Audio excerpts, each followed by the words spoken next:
So at this point, I've worked with thousands of different language learners, and I've noticed something about kind of all of them when you look at the patterns put all together.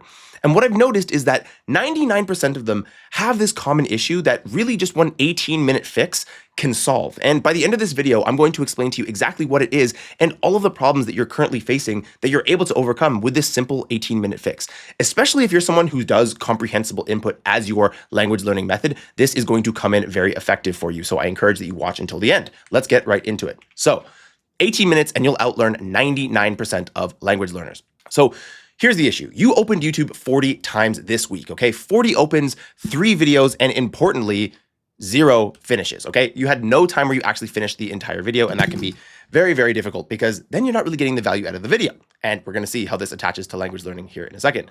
So that's not language learning. That's a slot machine that you cannot stop pulling, right? It's just a slot machine that you can't stop pulling. After watching hundreds of Fluency Formula students, I see this single pattern, and it happens over and over and over. And really, like I said at the beginning, basically an 18-minute fix can solve this for you.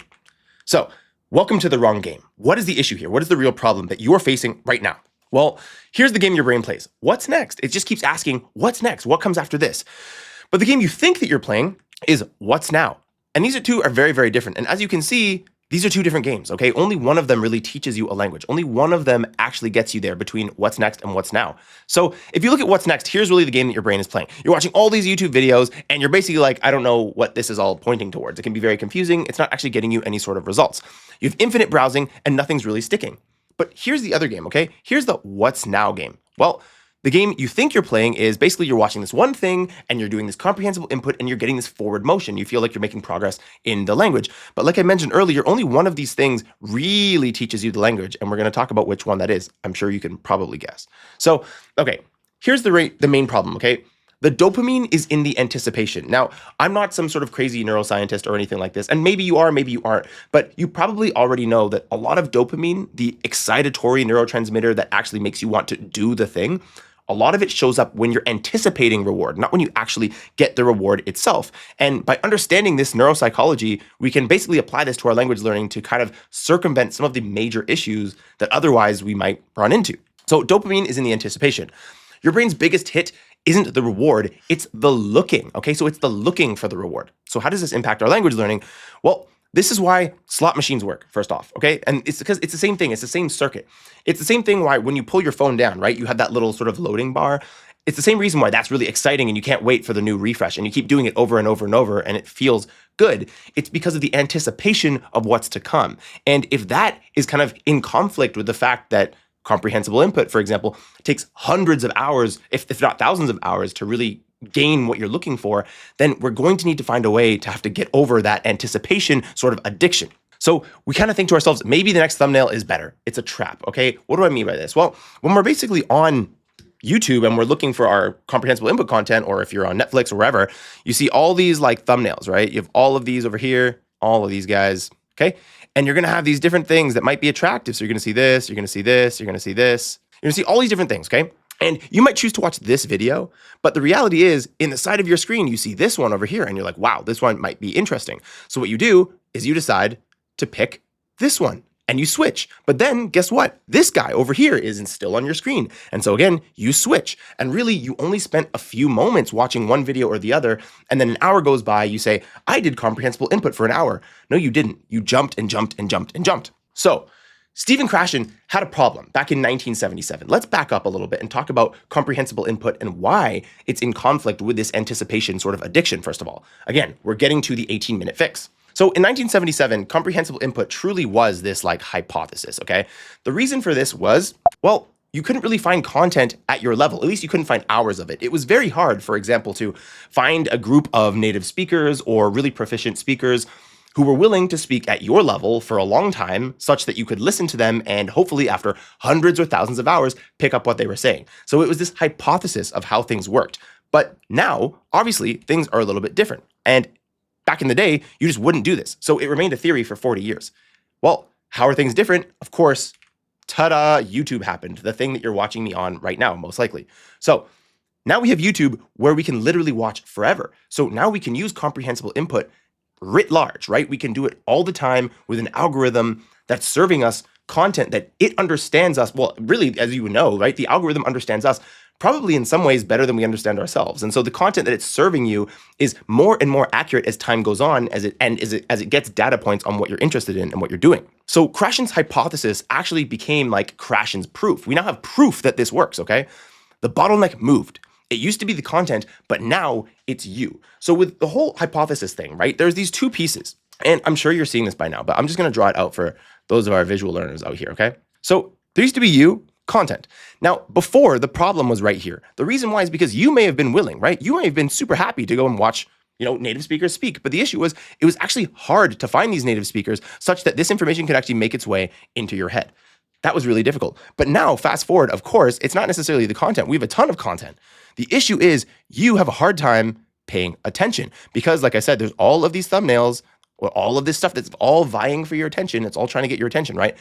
And so now it's hard to actually stick with one thing. And so what you do is you just click, click, click, click, click. So how can we overcome this? Again, a little bit of a visual representation for you. You can pause the screen here if you want to take a look at it, but it basically just goes from 1977, here's where we were, all the way to 2026, where now we have this algorithm that's basically your personal tutor. The only bottleneck that you have is basically the fact that you need to pay attention to this infinite amount of content, which can be hard because now, of course, creators, including myself, are all fighting for your attention. And so, of course, our attention gets scattered. So you're not failing at language learning. That's something you need to understand, okay? You're failing at attention.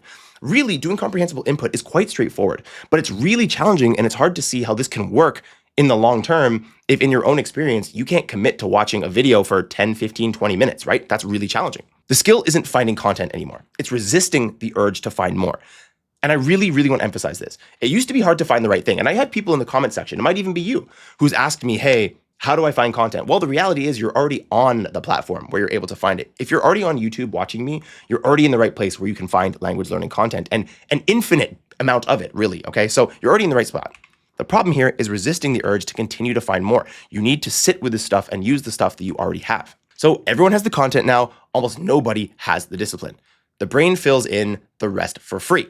So watch content where you understand 30 to 50%. Your brain patterns matches up the rest for you. This is just a bit of an overview so you understand how comprehensible input obviously works if you need a quick sort of crash course. So pick shows you already love, even if you only catch 30%. And the other 70% is the work your brain is doing for free. Of course, these numbers are kind of rough numbers. Some people say have 70% where you understand, 30% where you don't.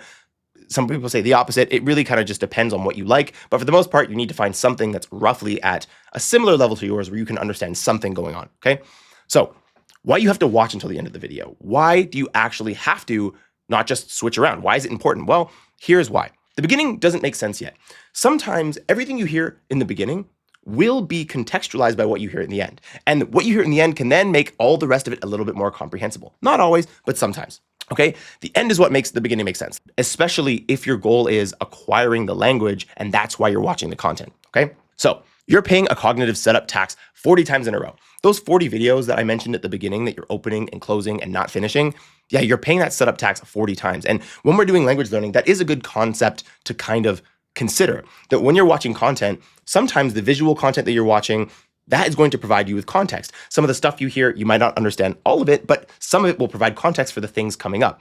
If you continue to watch new videos, you're sacrificing all of that and starting from the beginning every single time. So 40 starts, 0 finishes, 0 acquisition, like I said. Again, here's a little just graph to represent kind of what this looks like, okay? 2 minutes here, 2 minutes here, 2 minutes here, 2 minutes here, 40 starts versus just sitting with a video where you actually have 20 minutes of real acquisition because you're allowing the context to build, okay?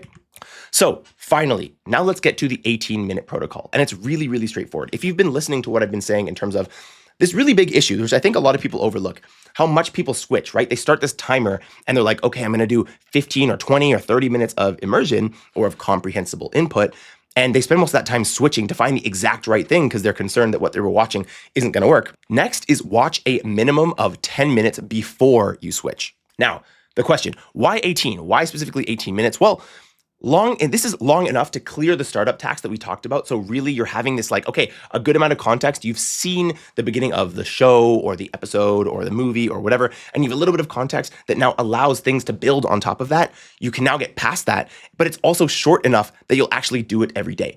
18 minutes seems to be this nice area that's a little bit longer than 15 where your focus is really starting to boot up, but not so long that it drags on and you're kind of just getting sick of it, okay? So Aim for 18 minutes every single day. Every single day. And that's really the whole thing. Try and find 18 minutes where you can actually find a video where you can time 18 minutes of not skipping around. Now, of course, I know I say here watch a minimum of 10 minutes, but I really want you to aim for this 18 minutes because again, after you get past that 15-minute check mark or checkpoint, I should say, what's going to happen is your focus is really going to lock in. But again, it's not so long that it's so overwhelming that you just want to cut it because you're bored of it when it gets to, 30, 40 minutes and you're just done with it. So let me now answer this question. And I get this question a lot, at least when I talk about this inside of our communities, inside of Fluency Formula.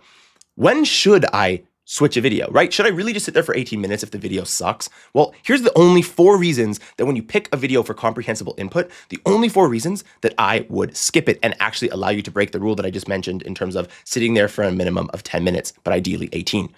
Okay, first thing is no subtitles in your target language and you need them. So if for some reason you really, really depend, let's say you're watching a Spanish show and you really need Spanish subtitles on the screen for you to kind of begin to pick things up, that's just the way you've trained your brain. In my personal opinion, I would train them without subtitles altogether, but if that's the way you've trained the brain, then fine. Okay, you can switch to find something where there is subtitles in the target language.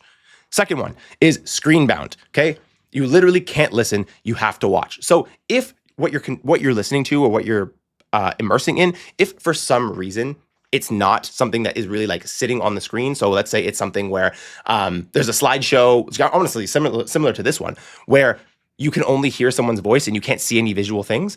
If there's none of that, then maybe you want to find something where there's some visual aids to help you out, because look, watching is one of the things that's going to make your content really comprehensible. Next is too many cinematics. I'm specifically looking at some of that admittedly amazing Asian content, right? Stuff out of Korea, stuff out of Japan, stuff out of China, etc. They could be really good content, but they have this habit, at least from what I've noticed, where there's going to be a lot of cinematics. There's really, really beautiful things on scene, really great content, but not really great for our acquisition purposes. So if there's just way too many cinematics and just people dramatically staring out the window looking at rain, then not going to help you. Also, if there's long stretches of music with no speech, might sound beautiful, it might be nice for content in terms of relaxation, but it's not going to really help you when it comes to acquisition. What you really want is this kind of metric of how much dialogue can you squeeze in per minute of comprehension. That's why I personally like to listen to things like podcasts or stuff like that, because again, there's a lot of dialogue. And you actually get to see people, there's a visual element, right? Where people kind of use hand motions or people have expressions on their face, these sorts of things. If it's just long stretches, like I mentioned, of music with no speech, won't be as helpful as something else could be. Because remember, we're only doing 18 minutes here. That's the goal, okay? And then finally, skip my slide there. And then finally, background noise loud enough to drown the dialogue. This is one of the most frustrating things where you can't hear anything. And I'll admit, I've been criminal of this. In some of my videos, the way I've edited them, the music can be a little bit too loud. And you guys have let me know in the comments. And thank you so much for your feedback, by the way. But yeah, if you have too much background noise and you can't hear what's going on, don't kid yourself and say this is what you should be watching for immersion. Because again, the main thing you're supposed to be focusing on here is the language, naturally as it appears in nature, right? Naturally between 2 native speakers or 3 or 4 or whatever. But the point is, if there's too much background noise and sound effects and yelling and anime stuff, like anime sound effects especially, it could be a great show, but it might not be appropriate for this 18-minute target that we're going for. So again, these are the 4 things, right? No subtitles, screen bound, too many cinematics, and noise just drowns out the dialogue, okay? Every other reason is an urge, not an actual reason. So if you're like, oh, I want to switch, it's just an urge. You're like, oh, I have this urge to switch because again, your brain is craving that anticipation to see what might be around the corner. But stick with something for the 18 minutes and you're going to make a lot of progress because you're actually banking those hours of comprehensible input. And at the end of the day, that's what it takes. It's the hours of time put in that it really takes, okay? So stop counting hours, count videos finished. So hours got you started, video finished is what's going to stop making you waste them. Now, one reason that I'm really making this video that I want you to understand if you've made it this far, and also congrats to you if you have, because this whole video is about finishing videos. But if you've made it this far, one thing that I want to emphasize to you is a lot of people will talk about, rightly so, people will talk about how language learning is best measured in terms of hours as opposed to years, right? Someone could say, I've been studying a language for 5 years, but if they only really put in, I don't know, a few hundred, like let's say not 100, let's just say a few hours in those years, it's not the same as someone who's been studying for 1 year and put in 1 hour every day. It's obviously not the same. So language learning is better measured in hours than it is in years. However, in terms of hours, one person's hour is not necessarily the same as the other person's hour. If that whole hour, all I did was basically search from video to video and I listened to snippets here and there while my stopwatch is running, that's not the same as the person who sat down and actually just resisted the urge to touch their keyboard or their mouse or whatever and just consumed the video so long as it conformed with those 4 rules that I showed you earlier. So yes, it's best measured in hours, but also not everyone's hours are the same. And here what we're doing is we're trying to build up an actual time count. So these 18-minute chunks of high quality comprehensible input. So at the end of the day, the hours that we end up logging really count. Okay, so a finished video equals a session where you let the brain do the work rather than following the urges that the brain is going to suggest to you. So this is the number one metric that kind of we're tracking here, okay? This is the number one metric, and it's very important, and a lot of people don't even realize it, right? Really finishing a video is a super important metric. Did you finish it without clicking away? I'm telling you, if you can kind of build up this focus muscle by resisting the urge to click away and really finish a video, then you are going to make a ton of progress very quickly. And no, it's not a super sexy trick, but I just need to emphasize that this is something I've seen across hundreds of different language learners and my own behavior, this desire to switch videos and switch content, right? So again, I hope you enjoyed today's video. If you want to work with me, then I encourage you to drop whatever app you're using, start using the show, and start the clock. Again, like I said, 18 minutes, one video, watch it to the end. Again, why is it 18 minutes? Because it's long enough to get past that startup tax where you're really building some sort of context in the content that you're watching, but it's not so long that you dread doing it every day, like me saying, hey, sit down and focus on one 3-hour podcast and listen to it in a language that, you're still struggling to really get the hang of. Okay, so with that said, if you want the full system, the link is always in the description. If you want to work with me, you can go ahead and click that link. I hope you enjoyed today's video. I know that this might be a little bit different than some stuff that you've seen in the past, where I'm kind of just emphasizing to really focus on a single video. But for those of you who needed to hear it, please let me know down in the comments that you enjoyed the video and you actually made it to the end of the video. I'd really appreciate that. Anyways, thank you so much for watching. And as always, I will see you in the next one.